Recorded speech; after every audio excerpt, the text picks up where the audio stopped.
Bismillahirrahmanirrahim. Assalamualaikum warahmatullahi wabarakatuh. Selamat pagi teman-teman mahasiswa, mudah-mudahan dalam kondisi sehat. Hari ini adalah mata kuliah dasar-dasar penyiaran. Jadi yang harus teman-teman pahami bahwa mata kuliah ini akan menjadi mata kuliah praktek. Output dari mata kuliah ini nanti teman-teman mahasiswa akan membuat kelompok. Satu kelompoknya itu nanti kita tentukan berapa orang banyaknya, akan dijadikan dua ya. Dasar-dasar kalian membuat dasar-dasar penyiaran TV dan juga dasar-dasar penyiaran radio. Untuk radio nanti kemungkinan kalian akan membuat podcast, program di podcast. Begitu juga di media televisi, nanti teman-teman membuat program di televisi, membuat program pokoknya, acara talk show kah apa, pokoknya yang penting membuat program ini untuk UAS gitu ya. Nah, ini ada kan dasar-dasar penyiaran kita, judulnya tentang sejarah dan perkembangan penyiaran di Indonesia ya. Jadi tadi yang saya bilangkan, dasar-dasar penyiaran ini kita akan berbicara tentang sejarah perkembangan siaran di Indonesia itu kayak apa. Yang pertama, apa itu penyiaran? Penyiaran itu atau yang dikenal dengan broadcasting adalah seluruh proses penyampaian siaran, dimulai dari materi produksi, proses produksi, penyiapan bahan siaran, kemudian pemancar sampai pada penerimaan siaran oleh pendengar atau pemirsa. Bedanya kalau misalnya di media televisi orang bisa melihat gambar, sedangkan di radio itu hanya mendengarkan. Makanya ada keseriusan yang ditunjukkan oleh penyiar televisi, sedangkan ada sedikit santai oleh penyiar radio. Tetapi dalam persiapan dalam konteks siaran baik TV maupun radio, bahwa proses materi produksi siaran itu harus disiapkan sebelumnya. Jadi ada sekitar misalnya kita pengen buat program televisi ataupun radio, materi produksi itu udah dibuat dari 1 hari. Ya, kita akan melihat bagaimana materi produksi kita, proses produksi kita, penyiapan bahan siaran kita, itu yang harus dilakukan. Yang harus dilakukan adalah bahwa proses lebih, kalau di radio itu punya kecenderungan lebih live, makanya harus hati-hati saat membawakan sebuah materi. Sedangkan di televisi itu mungkin ada typing, jadi ada, boleh dibilang kalau ada kesalahan bisa diedit. Kalau di televisi tidak. Kalau di radio tidak.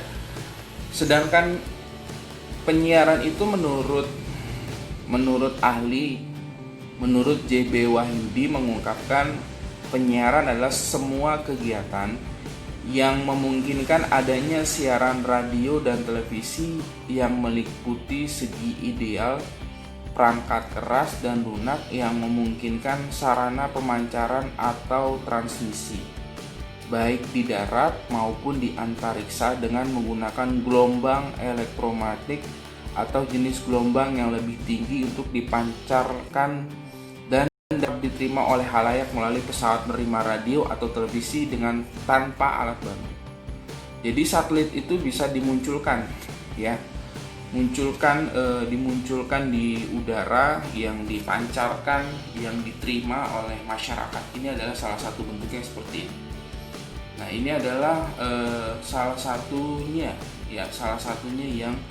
yang dipancarkan melalui gelombang radio televisi ataupun gelombang radio. Semua transmisinya makanya kalau misalnya teman-teman pernah ke studio radio, mungkin udah ada di kurang lebih lah sama seperti studio lainnya.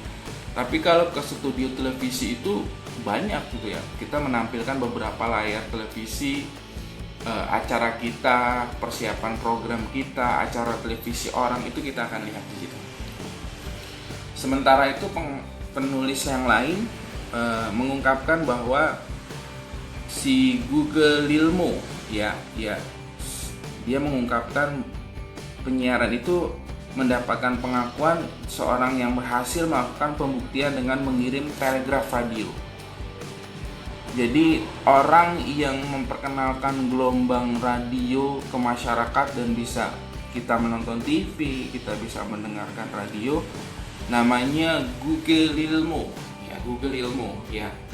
Dia itu pengirim awalnya mengirim telegraf radio dari Cornwall di Inggris, Newfoundland di Kanada pada Desember 1901, melintas Samudra Atlantik dan meretas jarak sampai 300 km. Teknologi pemancar radio sedang berkembang, telah berupaya juga sistem telekomunikasi yaitu telegraf dan telepon. Ya. Kegiatan ini secara nyata adalah pemikiran Google Limo ini dilengkapi gitu ya. Jadi keberhasilan Google Limo ini pada tahun 1901 terus diperbaiki, terus dikembangkan gitu ya, sampai akhirnya bahwa pada Perang Dunia Pertama pada Perang Dunia Pertama itu adalah bahwa ada penyampaian segala bentuk informasinya melalui gelombang udara yaitu radio ya. Itu ada keberhasilan. Jadi pemancar itu dipaksa secara dalam tanda kutip itu dipaksa memancarkan siaran dari satu negara ke negara lain ya, untuk memberikan sebuah pengaruh. Itu salah satu bentuknya ya. Ini juga Google Limo juga ternyata pemancar ini juga ada di Amerika. Bagaimana Amerika sebagai suku utamanya adalah suku Indian gitu ya. Suku Indian yang selama ini menguasai Amerika itu mereka dipengaruhi karena suku-suku Indian itu lebih punya kecenderungan mendengarkan informasi melalui radio. Dari informasi radio tersebutlah mereka coba dipengaruhi. Tetapi ada yang terpengaruh, ada juga yang tidak. Buat mereka yang terpengaruh, ada semua mohon maaf, karena uang pasti semua akan berbelok. Jadi kayak gitu. Inilah salah satu kehancuran suku Indian. Sampai akhirnya ada salah satu suku Indian terbesar yang ada di Indianapolis gitu ya. Itu adalah salah satu terakhir suku Indian yang berada di sana. Mereka dipaksa diminta tanahnya gitu ya. Di tanahnya diminta, tetapi yang terjadi mereka menolak. Akhirnya terjadi pembunuhan massal. Karena penguasanya menggunakan media radio, mereka bisa mempengaruhi. Dia menganggap bahwa kepala suku Indian mempengaruhi warganya untuk melakukan pemberontakan. Padahal justru pemberontakan yang dilakukan adalah untuk mempertahankan tanah-tanah suku Indian tersebut. Undang-undang penyiaran radio itu ada di Undang-Undang Nomor 32 Tahun 2002 tentang penyiaran. Isinya tentang bahwa pesan atau rangkaian pesan dalam bentuk suara, gambar atau suara dan gambar yang berbentuk grafis, karakter baik yang bersifat interaktif maupun tidak, yang dapat diterima melalui perangkat penerima siaran. Sementara itu, penyiaran yang disebut dengan broadcasting memiliki pengertian sebagai kegiatan pemancar luasan sistem melalui sarana pemancaran dan atau sarana transmisi di darat, di laut, di antariksa dengan menggunakan spektrum frekuensi radio. Ingat ya, undang-undang penyiaran kita diatur melalui Undang-Undang Nomor 32 Tahun 2000 tentang penyiaran. Sementara itu jenis-jenis media penyiaran menurut Undang-Undang Nomor 32 Tahun 2002 yang berbicara tentang penyiaran, jenis-jenis media penyiaran itu ada lembaga penyiaran publik atau yang disebut dengan LPPP. LPPP apa? LPP itu adalah merupakan suatu penyiaran yang mendapatkan anggaran operasional dari APBN untuk stasiun pusat yang berkedudukan di ibu kota Jakarta. Sementara lembaga penyiaran swasta atau yang dikenal dengan LPS merupakan stasiun penyiaran yang mendapatkan anggaran operasional secara swadaya melalui potensi siaran iklan dan jasa-jasa seperti pembuatan produksi yang terkait dengan penyelenggaraan siaran. Ini jenis-jenis penyiaran. Ada lagi ya, ada juga yang lembaga penyiaran komunitas. Nah, Radio USNI itu masuk dalam lembaga penyiaran komunitas ya. Merupakan stasiun penyiaran yang mendapat anggaran operasional dari pengumpulan donasi komunitasnya atau pihak-pihak yang bersimpati. Sementara ada juga lembaga penyiaran berjaringan atau LPB, merupakan stasiun penyiaran yang mendapatkan anggaran operasional secara swadaya melalui siaran iklan, iuran para pelanggan dan jasa-jasa. Ya. Nah, ini adalah jenis-jenis media penyiaran yang ada di Indonesia. Sementara sejarah radio di Indonesia itu pertama kali ada di Malbar, Jawa Tengah pada tahun 1925. Lalu Nivera ini Nederland Inside Virgin Radio Amateur terbentuk tahun 1930 sebagai organisasi radio amatir.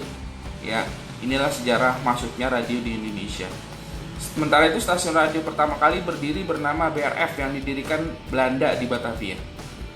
Pendirian sejarah radio ini sebenarnya bukan untuk kepentingan Indonesia, tapi adalah kepentingan Belanda menyampaikan informasinya, sama mendoktrin masyarakat Indonesia, menakut-nakuti bangsa Indonesia tentang penjajahan yang terjadi di Belanda. Sementara itu, bagaimana perjuangan radio di zaman perjuangan ya hampir sama dijadikan sebagai alat propaganda dimulai pada Maret 1942 menjelang pendaratan Jepang di Indonesia, disiarkan dari Tokyo dan Radio Pusat Jakarta. Jadi kalau dulu radio pemancarnya panjang dari negara satu ke negara yang lain ya, dengan mengumandangkan lagu kebangsaan Indonesia Raya. Ini adalah satu bentuk cara Jepang memberikan simpati terhadap Indonesia. Tapi ternyata sama aja, baik Belanda maupun Jepang menjajah Indonesia.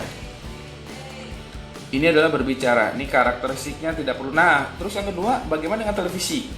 Sejarah televisi Indonesia, pemutaran perdana ini dilakukan pada hari kemerdekaan 17 Agustus ya 1992. Setelah kita merdeka, televisi itu udah mulai masuk, tapi mulai beredarnya itu pada Agustus 1992 ya. Itu adalah perdananya menyiarkan upacara kemerdekaan ya.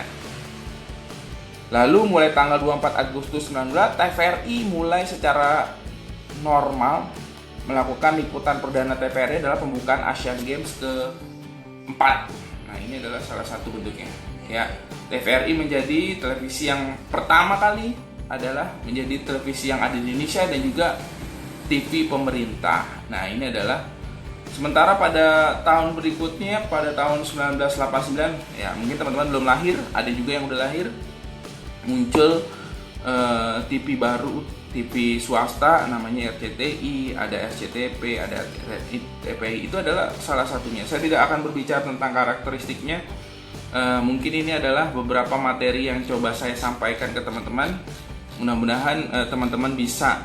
Tugas teman-teman adalah merangkum materi yang saya kerjakan, karena ini adalah bahan UTS ya, saya mengambilnya dari situ.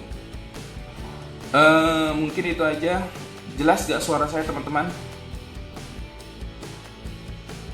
Mudah-mudahan jelas ya. Jelas berarti ya. Itu aja, terima kasih, selamat pagi, assalamualaikum warahmatullahi wabarakatuh.